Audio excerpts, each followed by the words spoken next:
Hello, my name is Sam Doebler. I'm currently studying at Wisconsin Lutheran College to become a secondary teacher. My philosophy of education is one of both perennialism and progressivism, which combines the reading of great works with practical application, rhetoric, and argumentation. If I have seen further than others, it is by standing on the shoulders of giants. This quote from the famous mathematician Sir Isaac Newton demonstrates how an individual acquires a vast amount of knowledge, by receiving it from one great thinker to the next and building on that knowledge. Humanity could not have gotten this far without this technique. For millennia, we've passed this knowledge down from father to son, mother to daughter, master to apprentice, and teacher to student. With a credible source of knowledge, there is no greater method to learn than to be given knowledge of the past and use it in today's context. So perennialism, more than any other philosophy of education, encourages higher-level thinking. In other schools of thought, you cannot question the material you are given, nor disagree with the authors of the textbooks. However, while reading the classics, you can argue with Aristotle, squabble with Sartre, and counter Confucius. Just be ready to back up your side with solid evidence. What better way to teach logic and reasoning than through argument and debate? My contention here is that argumentation is the best skill a school can teach you, hands down. And here's the catch-22. If you disagree, you will have to use rhetoric to make your argument coherent, and if you refuse to disagree, the argument still stands. With debate, we can teach students to use logic and reasoning to shape their view. They don't agree with someone else. Why? This thinking forces introspection and a closer look at one's own beliefs.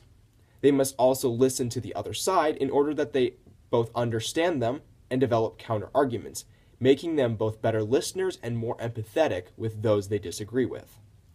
In short, these classic readings and philosophers put fundamental questions into context and spark discussion in the classroom, fashioning strong-willed students with an acute sense of self-awareness. Where perennialism gives us access to the hearts and minds of the world's greatest thinkers, progressivism gives our students a practical framework to organize their knowledge and experiences to thrive in, making it applicable for all subjects. Perennialism focuses on the what I will teach, and progressivism focuses on the student's needs and experience, making it an incredibly flexible method of teaching. Perennialism is the jumpstart for deep discussion, and progressivism encourages discussion and the diffusion of knowledge and ideas through conversation with fellow students. In an age flooded with information, thanks to the internet, we need context and practical application for the knowledge we've been given. If I told you that a giraffe can go longer without water than a camel, you would soon forget that useless twig of information. Why? Because it is out of context and unrelatable to the knowledge before it. Progressivism is the key.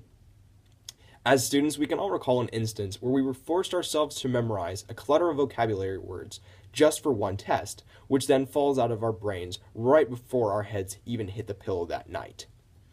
The two biggest reasons for this are context and repetition. If anything else, remember that repetition redoubles remembrance. Students do want to know facts about the world they live in, yes, but what is even more valuable to students is how to use that information.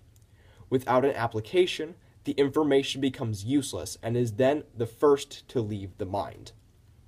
So why perennialism and progressivism? Because from these two lenses, there is both a focus on the lesson structure, that which I can control, and the student's behavior and experiences, that which I cannot control.